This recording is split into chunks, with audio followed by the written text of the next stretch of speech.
historiador, Olivier, se llama, que escribe muy bien, hablando precisamente sobre el Tratado de Viena y que lo bueno que había sido que Fernando VII se aliara después con el zar Alejandro I, porque habíamos quedado aislados, porque no nos habían tenido en cuenta, no fuimos ni invitados al Tratado de Viena de las potencias que ganaron.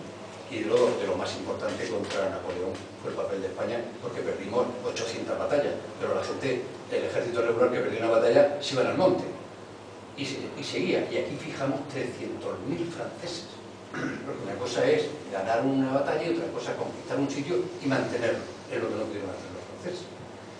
Pero Fernando VII, que fue el mayor desastre nacional que hemos tenido, y su padre muy cerca, pero sobre todo Fernando VII, firmó un tratado que es el Tratado de Valencia con Napoleón, sin tener en cuenta para nada a sus aliados.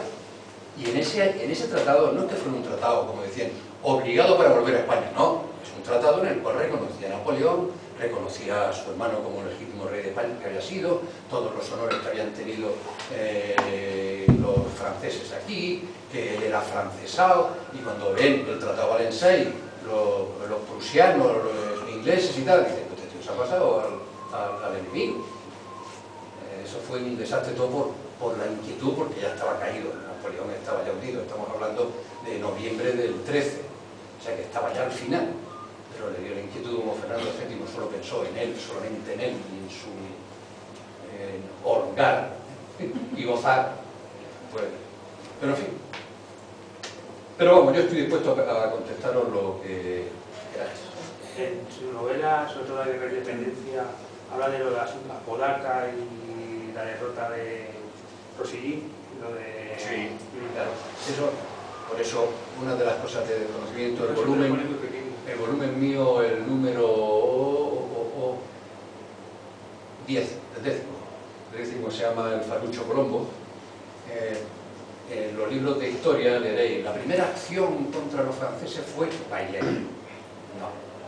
La primera no regular fue en los pasos de Cataluña, pero vamos, ya como fuerza regular, la primera fue el 14 de junio de 1808 en Cádiz, cuando la escuadra de Apodaca, como han dicho muy bien, la escuadra nuestra, la escuadra del Mar Océano, ataca y rinde a la escuadra de Rossellini, con una ventaja importantísima: quita el flanco sur, que es lo que estaba esperando Dupont, elimina el flanco sur, pero es que elimina además los 5.000 hombres que llevaba la escuadra francesa y los miles de quintales de pólvora y de cientos de cañones que se le envían, gran parte de ellos, sobre todo de pólvora, a Castaño. Castaño le escribe a Apodaca y le dice: me has salvado el culo, porque Bailén muy difícilmente habría sido posible si antes no hubiéramos rendido la escuadra del almirante Rossellini, que fue la primera acción.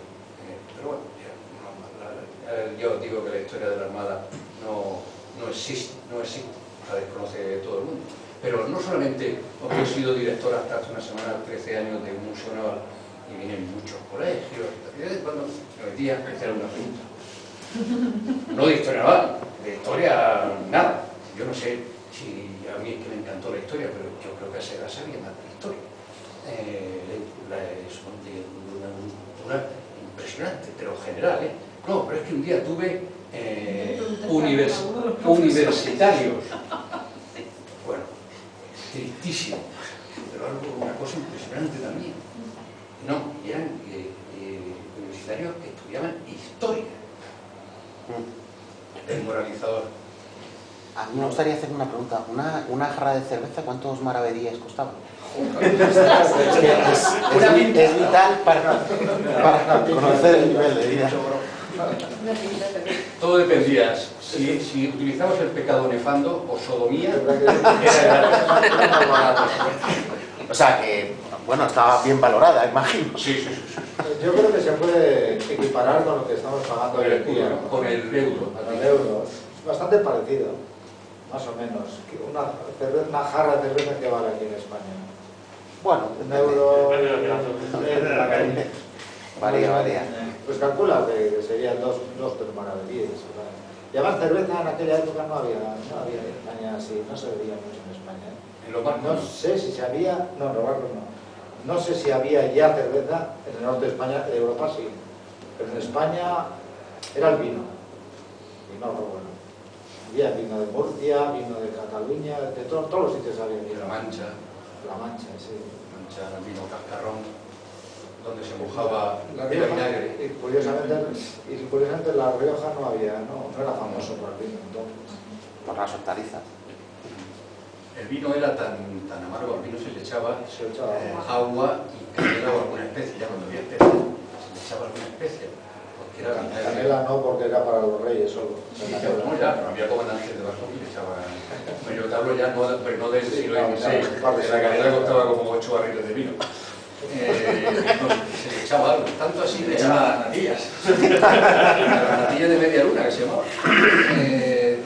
Felipe IV hizo una pragmática como para que cuando se brindara por él, por el rey, no se brindara con vino tinto normal, sino con vino de Malvasía, vino dulce, vino de Málaga y tal. Eso después los ingleses nos copiaron con lo de que no se levantaran y el Oporto y tal, y eso fue de la época de Felipe IV. Para que no blasfemara la gente, pues entonces brindaban por el rey, se pegaba un trago de vinagre y así blasfemaban.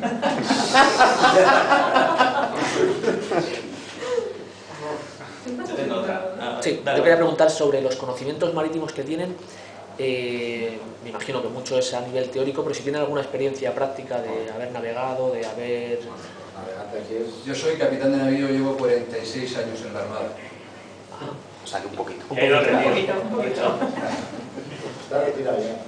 Sí, me he jubilado hace un mes, a pesar de que parezco un niño.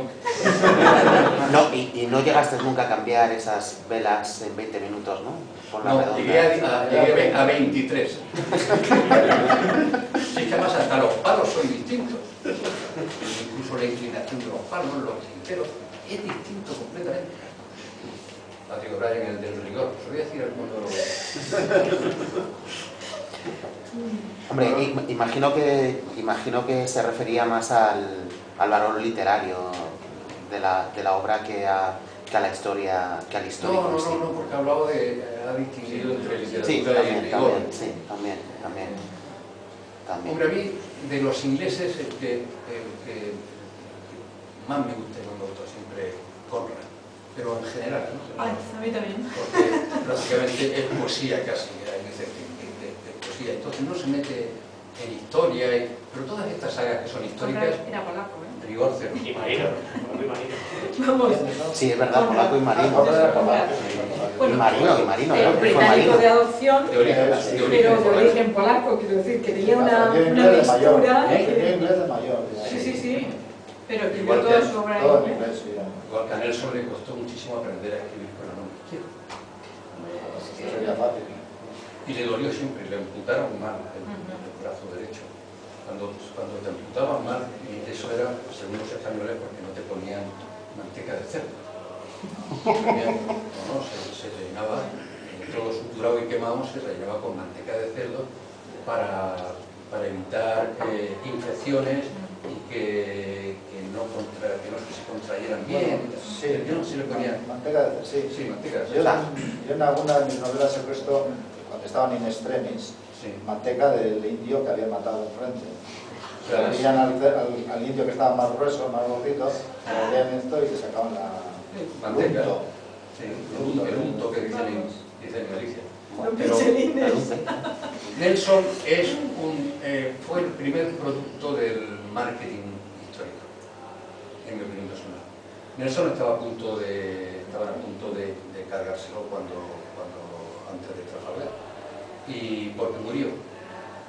Por ejemplo, eso que hablan del Nelson Touch y la maniobra de Nelson, la maniobra que hizo Nelson en Trafalgar es lo más absurdo que se pueda ver. Hay un examen que hace don Antonio de Escaño. Don Antonio de Escaño, que es desconocido, a pesar de que fue regente de España, ministro de Marina, era el mayor general, lo que hoy llamaríamos jefe de Estado Mayor de la escuadra española en Trafalgar, el único que sabía bien lo que se daba en romano, un táctico extraordinario, y hace un juicio de la maniobra de Nelson diciendo lo estúpida que es esa, porque con la superioridad que tenía los buques ingleses de adiestramiento, que es lo que se habla siempre, en efecto, nosotros Nuestros barcos, algunos habían llevado las dotaciones, se habían rellenado 2 semanas antes. Pero no solamente el adiestramiento, tenían la arboladura de los barcos más baja y más robusta, y seguían utilizando las perchas de Riga, las perchas del Báltico. Nosotros ya no teníamos, porque los ingleses prohibían que llegaran al sur de Europa. Pero luego otro detalle que nunca se dice, la manufactura de cañones. Ahora se han hecho pruebas, hace 2 años se hicieron pruebas con cañones ingleses, franceses y españoles. La velocidad inicial, que era lo principal, con que salía la bala redonda de la boca del cañón, de un cañón inglés, era el doble que la que salía de un cañón francés o español. Se habían llevado aquellos hugonotes metalúrgicos, los habían metido en Carrón, en Escocia, en secreto, allí prácticamente como esclavos, y que habían desarrollado la metalurgia, llevaban 50 años de adelanto. No ya solo por la carronada, ¿sabéis? Esos cañones que hicieron, prácticamente eran de bala hueca, mucho calibre, a muy corta distancia, que barrían las cubiertas. Nosotros teníamos los obuses de Rovira que eran tan buenos como las carronadas. Eso no. Lo que pasa es que la manufactura, el tipo de ferro, de hierro, era infinitamente mejor que el nuestro. Y luego eso, que ellos llevaban, en el momento de Trafalgar, había buques que llevaban casi 9 años con la misma dotación. El ritmo de fuego, por ejemplo, el récord lo tenía ¿cómo se llamaba?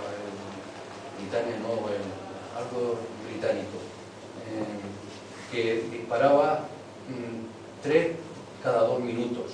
Nosotros había barcos que disparábamos 1 cada 5 minutos. O sea que el adiestramiento era importante. Está claro. Y luego que, bueno, esa paridad de buques, ellos tenían 3 puentes, los franceses ninguno, nosotros sí. Teníamos 3 puentes. Bueno, 4 puentes de Trinidad, que eran 3 puentes que navegaba donde él quería, ¿no? pero era el famoso Santísima Trinidad. Pero luego la división de Dimanoa francesa dio la vuelta y se fue. Se creían que iba para Cádiz y se fue a Inglaterra. Menos mal que fue apresada por los ingleses. A la altura de Nueva Zelanda. Eso ya es el cigabacho histórico. Yo quiero hacerte una pregunta. ¿De dónde sale este lenguaje tan rico que tiene lo naval? Porque es rarísimo Sí, para el que no está sí, acostumbrado. es verdad, y yo, para no malgastar cartucho, añado una a la de Juan Río. Es que sí que es verdad que es muy interesante. Y sobre todo lo que has dicho tú anteriormente, que la RAE no... O sea, Bueno, buscas cualquier término naval y no... Ahí Tiene Patrick O'Brien. O sea, un libro muy sí, pero el interesante. 80%, es verdad Hubo que una el época 80% de los términos no los Navidad. encuentras. Hubo una época que en el diccionario de la RAE al final venían unos papelitos que se recortaban para decir hay un error en tal sitio, ¿no? Esos papelitos en la Armada habremos enviado 8 millones.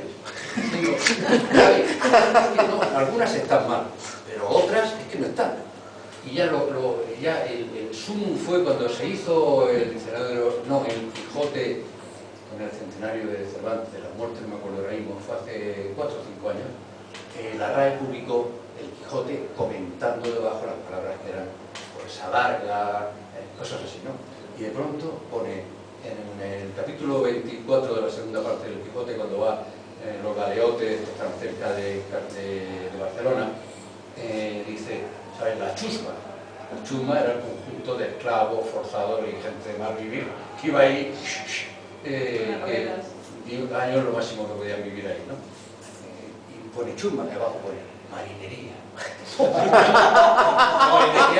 La marinería como un señor arriba. Todo lo que aclara a peor. Más vale que no dijeran nada. Pero no a mí me molestan palabras saetía, chambequín, la palabra que se ha utilizado muchísimo, que viene en los partes oficiales de la Armada y en los estados generales de la Armada, que tuve en 1787, hay un librito, todos los buques que estaban dados de alta en la Armada, vienen chambequines, jabequines, balauxes, tampoco vienen. De hecho hay casi más, en cuanto a la marinería se refiere, hay casi más anglicismos aceptados que palabras castellanas. Bueno, inicialmente, eso es hoy día, a mí me pone enfermo llegar a un barco de regata y lo diría Francia o y oye, el Winche, el Claro, Backstyle, sí, sí. todo eso tiene